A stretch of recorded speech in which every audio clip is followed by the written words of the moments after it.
right. You are free. I think those are the freedom fighters who had, like in freedom fighting, we have different cadres. Others, yes, we talk. Others, they decide to remain silent, but practically when they are doing a great job.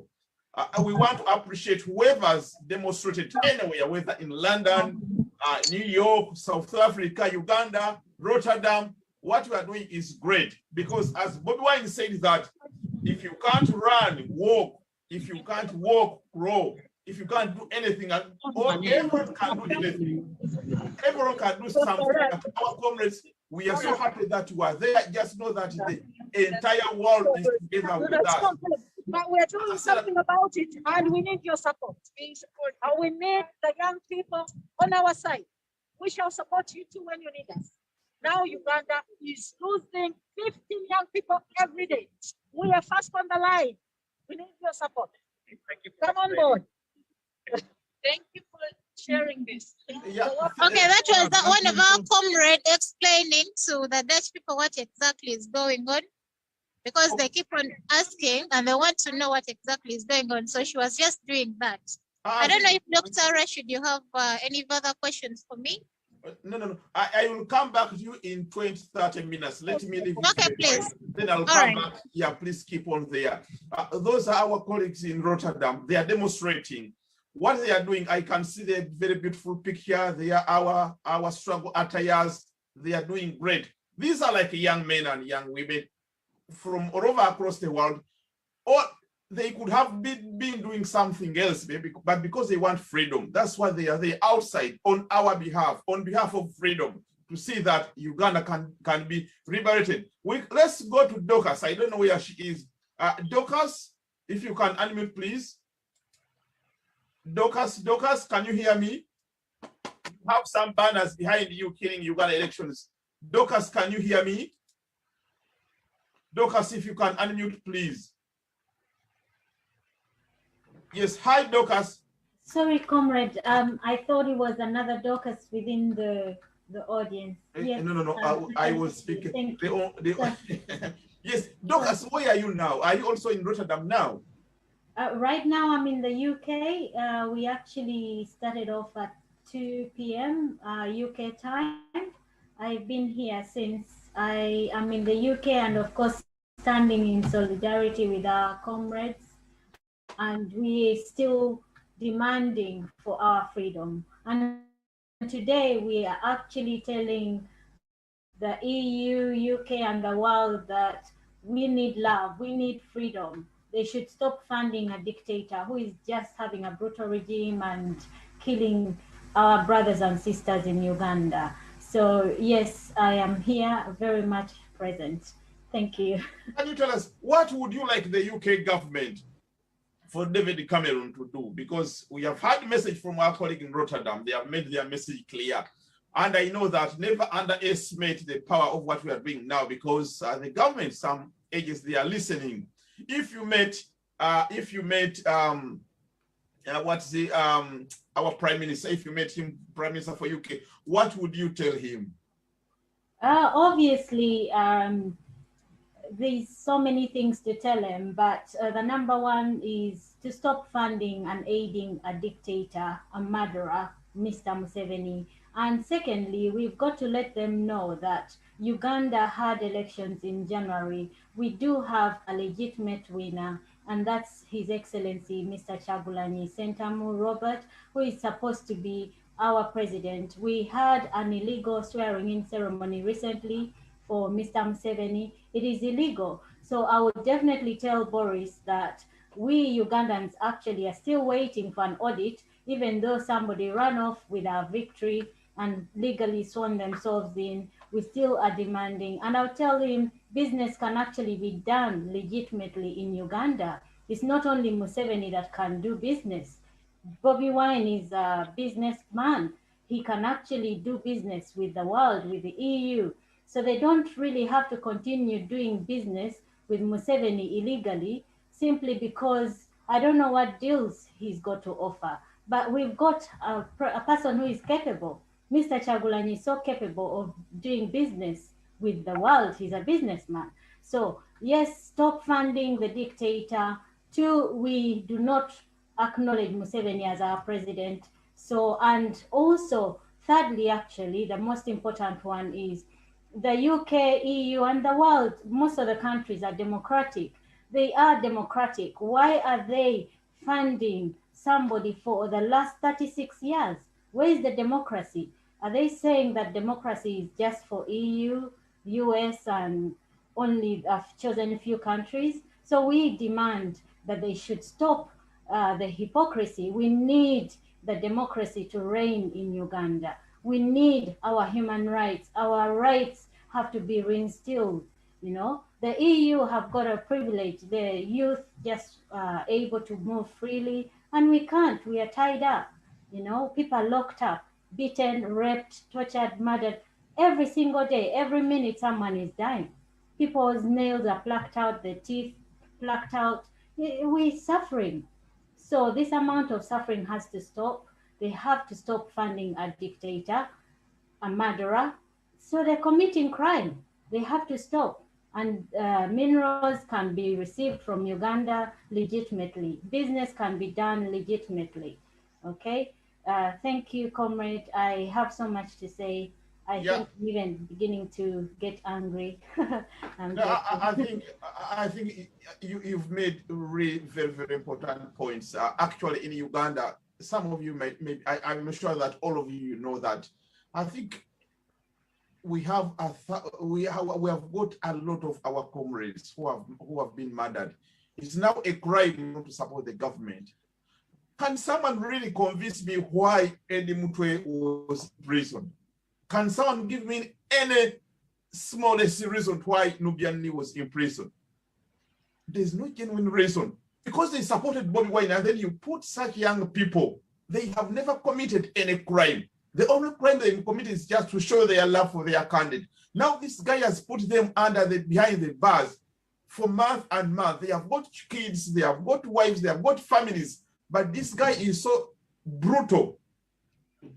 But one day he's going to pay for everything which he's doing now. One day he has got to pay for the atrocities causing to our fellow Ugandans. But now, if you want to say anything, please put up your hand. Michael. Yes, Michael. Mr. I think we have a guest speaker for this hour. Maybe okay. Time, I think, was it Agnes Kaziba? Okay, let me see if the guest speaker for this time. I think she's allocated 20 minutes to say something. Oh, yes, yeah. Oh, yes, I think I've seen her. Yes, Honorable Agnes Kaziba, we are so glad I can see a very, very smart lady somewhere there. I don't know which country she's in, but all what I can say that she looks to be a supporter of freedom, fairness, good governance, and I think she's sharing her support. She's supportive of having a new Uganda which is full of freedom, full of democracy. Honorable Agnes Kaziba, would you like to introduce, maybe if I haven't introduced you properly? Maybe for protocol, I should introduce her a bit. She's our legal leader in the diaspora. She's she can say more about herself, but she's done a lot to help our people back home in legal matters and so on. She's the person we run to for any legal matters. She's a qualified lawyer, so she knows what she's doing. Agnes Kaziba, the floor is yours. Yes, my land friend, we are more than happy to receive you today, and thank you so much. You are such a very, very young person, but if you've dedicated some of your services to provide pro bono services to people who want freedom, we don't have words really convincing enough to express how thankful we are to whatever you are doing. But you have the microphone. Please feel free to share whatever you want to share to the world. We are listening. Thank you very much for having me. It's a pleasure to be here. So I wish it was under different circumstances. But if we have to be here, this is the right, if we have to be speaking about freedom, this is the right place to do it. Just as introduced, I'm Anna Tony. I'm based in the United States. I know, Rashid, you were asking where I'm based. I'm based in the US. And I've been doing a lot of work legally, just coordinating with the team in Uganda, and trying to get our comrades out of prisons and try to push other measures of freedom through the very frustrating Ugandan court systems. But we do the best we can. As for the international community, I've been trying to reach out, with other members, of course, of the team, trying to get our international partners to teach Museveni and his brutal rule, and to support the people of Uganda and NUP in general. I see requests, so I'm still trying to figure out if I need to join a waiting room or maybe not. I see requests coming in. But yeah, so just to continue, I'm pleased to be here. I wanted to share that the elections were rigged, and there was a false swearing in by the Museveni government. But just to say to everyone, our work is not over. This is just a beginning. There is a lot of work that has to be done. We have continued, personally, I've continued to lobby and speak with international partners, both in the US and in Europe, to try and get our government in power. We did win the election, so at least we have the mandate of the Ugandan people. And right now, all we need to do is to put other pieces in place to make sure that we get into government. On the other hand, I wanted to just, say to Mr. Museveni, he might have sworn in thinking that he's going to be in power for another 5 years, but it's definitely not going to happen. We are working day and night to make sure that, he's out of power before even the end of this year. And we can guarantee him that, he has killed and rigged and done every simple despicable thing to keep power and to cling on to power as the despot he is. But that does not guarantee him longevity in power. So we're definitely working hard to make sure he exits before the end of his term. He won't see it coming. He won't know how it comes, but he should be in for surprises, because surprises are coming his way. I thank everyone who's here doing the work that you're doing.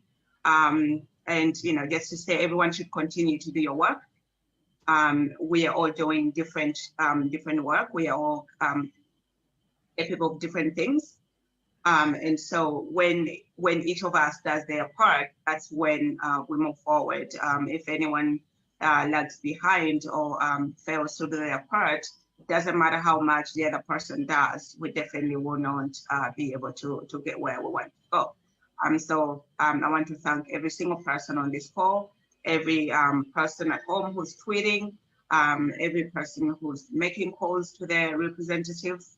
We can, I cannot do it all, but I know that, once I'm doing my part and each of you are doing your part, then we're moving forward. I thank people in Uganda who have been very resilient and, encourage them to keep going. There are a lot of people in Uganda who have fought hard in under different circumstances than we are in the diaspora.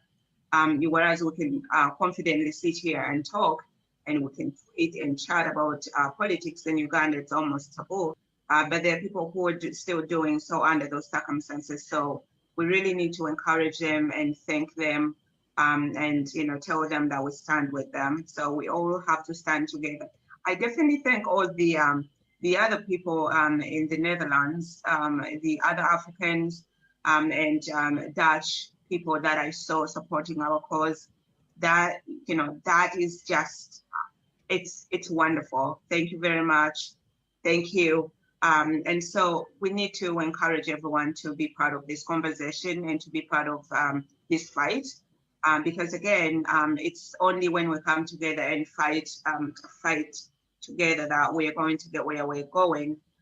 So definitely we need to recruit other, for everyone here, we need to, take up the example of the Netherlands and recruit other Africans, other people in the world to support our cause and to be part of this conversation. As per the leaders of the world, the free world especially, when there is a lot of hypocrisy as what is going on in Uganda and in Africa in general, where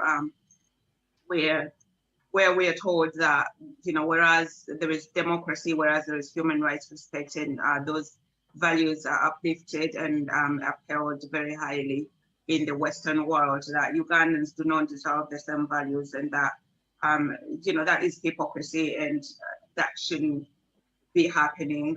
So we ask all the leaders who claim to be supporters of freedom and human rights and democracy to stand with Ugandans as Ugandans fight to get the same values and to get the same kind of freedoms that have been spread around the world and claimed to be important by our Western partners. Definitely glad and thankful for all the partners who have come on board. I have met with several members of parliament in the European Union who have worked hard to push our agenda forward. The members of parliament who are still working forward, working to move us forward. The US Department of State and other different congressmen and women who have come on board and listen to our voices and try every day to amplify them. Definitely thankful to those, but there is a lot to do, and I call upon the rest of the European governments, European members of parliament, and the US government in general, and other governments around the world to stand with us. This is not a matter that concerns only Ugandans, but it's a matter of the world and where we want the world to go. If we want the world to be peaceful and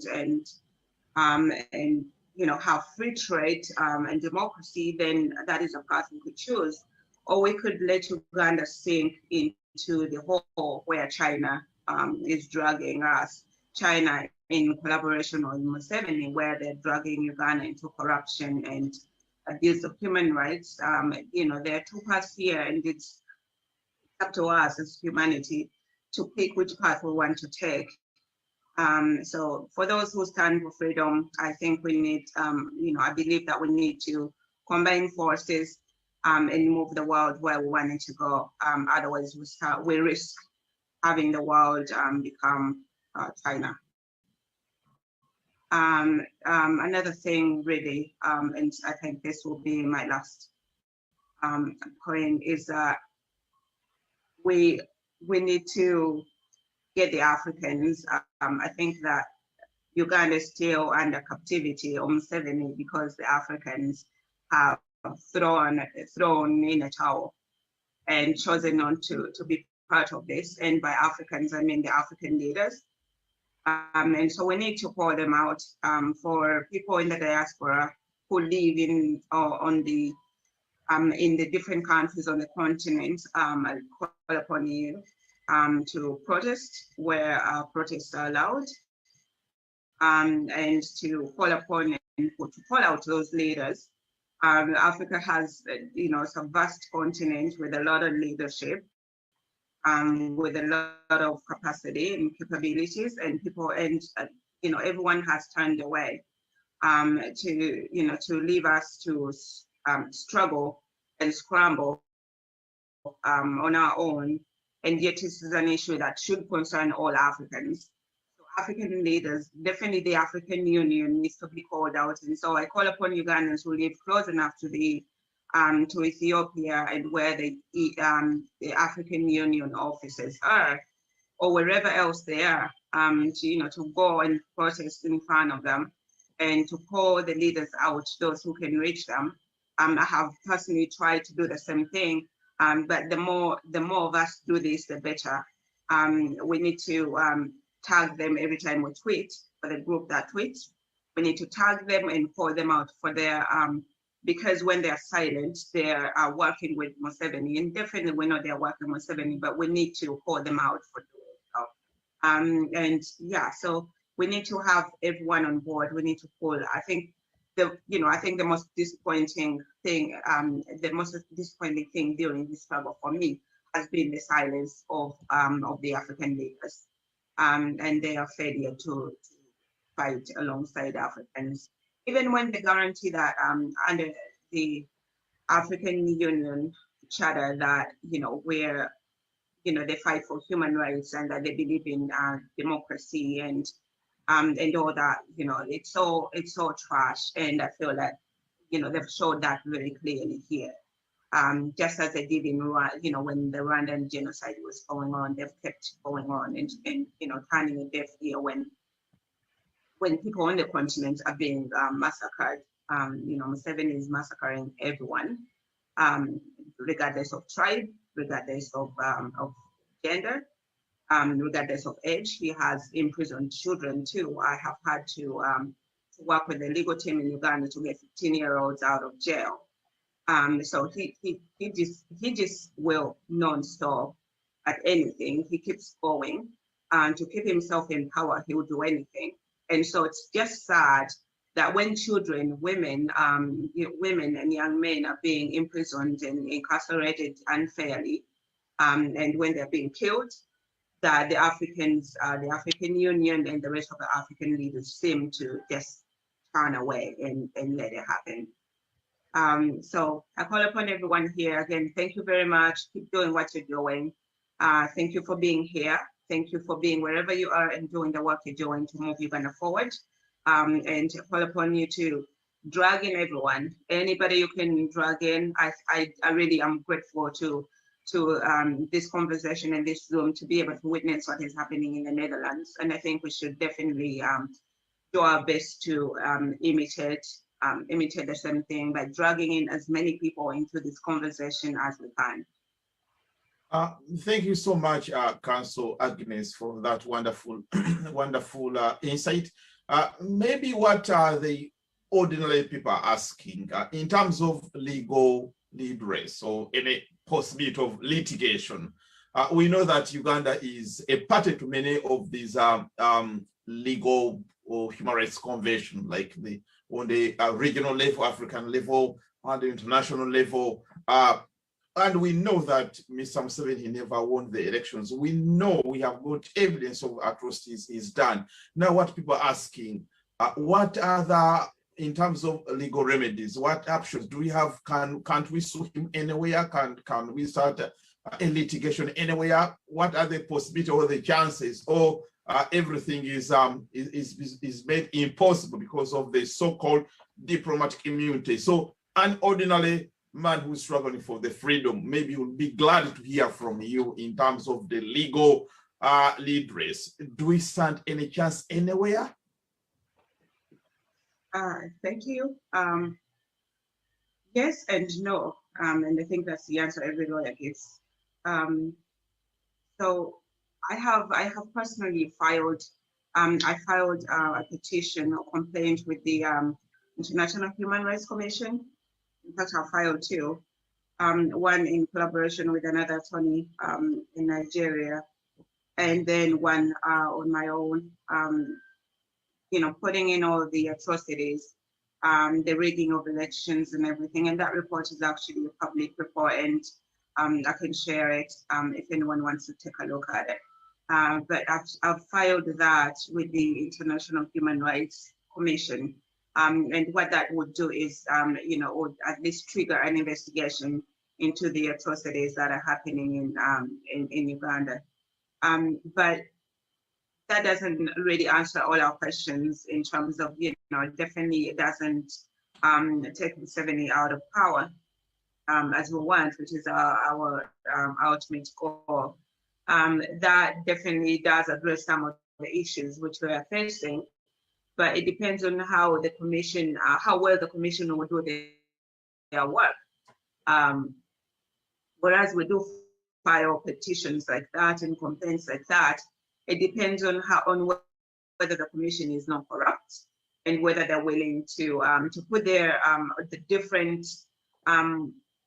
the different personal and personal and individual country benefits, because we need to look at the commission as a group of countries, and those countries, you know, it's not these are not people from Mars, so these people belong to countries, and those countries have interests. So whether the commission, the people sitting on the commission are willing to put away their individual interests to address the human rights abuses going on in Uganda is what is left to be seen. You know, they're supposed to investigate these crimes, and they're supposed to have the perpetrators be held accountable. So far, we haven't seen that happen. There has also been another petition filed with the ICC, and I think most of you here know. And you know, we are currently in currently in the process of filing another petition with the World Bank. I'm working with a group of people on that. And so again, these things do, these are like blocks. That's what I said. Everyone needs to do their part. These are blocks that may, you know, bring some results, but not the ultimate goal. So these things, you know, that legally elsewhere, you know, ICC, Human Rights Commission, World Bank, you know, elsewhere where we file, these things do bring us some relief, but they will not get rid of Museveni. We Ugandans need to do everything we can, and we are doing some of it here. We need to do more than just, you know, the legal. Legal doesn't answer everything. We definitely know he rigged the elections, and we try to seek redress in the Ugandan courts and failed. So, you know, now it's up to us to do other things, and which we are working on. I know a lot of different people here have different initiatives they are leading and they're taking part into, and all those initiatives combined together is how we are going to get rid of Museveni.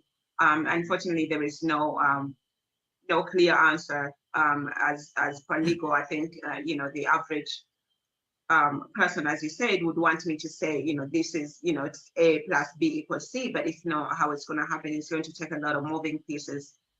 You know, we just have to look at it as this is a house we are building, and everyone has to put a brick for the house to stand. Oh, thank you so much, Agnes, for your wonderful talk. Thank you indeed, and thank you for your great services you are doing for our country, Uganda, and for the people of the world. Thank you so much for being an exemplary citizen of the world, because I think I wish to appeal to everyone, whether you are a mechanic, architect, whatever profession you have. Even if you don't have a profession, there's always a role you can you have to play in your country, Uganda. So as she said, that whatever you do, whether you're a photographer or anywhere you are, let us involve as many people as we wish in this struggle. Thank you so much, Agnes. Unless we'll have some questions later. But let us see if Nelson Serwada, did you want to say something?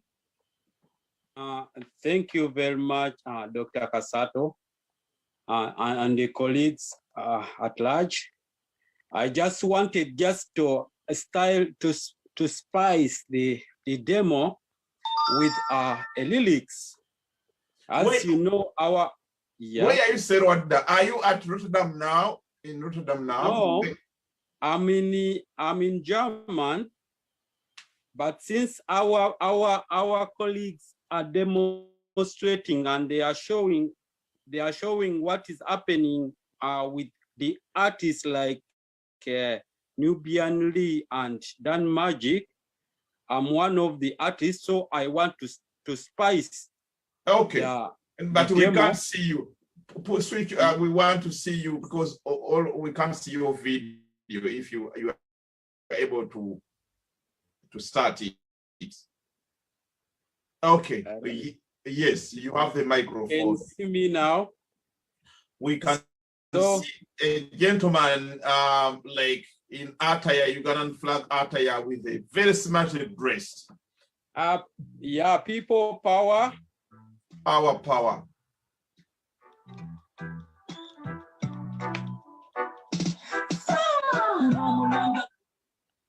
So there we go. Yeah, Devinere, an activist and a musical. Kuno mulanga gwenkubye gwe matuka matugo tukubidde gwe nawe gwe yayagala ensiyo eno Uganda yaffe mwana agulawo obwongo senta mwakugamba zukuka time for struggle bannayuganda bangi balaba nnyo nga bakaaba olw'omusolo omungi gwe lwatuwane bagole mamba embeera gye tulimu Sseruganda yonga erinyiza it's time to join hands and fight the impunity to regain our power. People power, our power. Join the struggle, yeah. Tuli mulutalo. To regain our power. People power, our power. Join the struggle, yeah.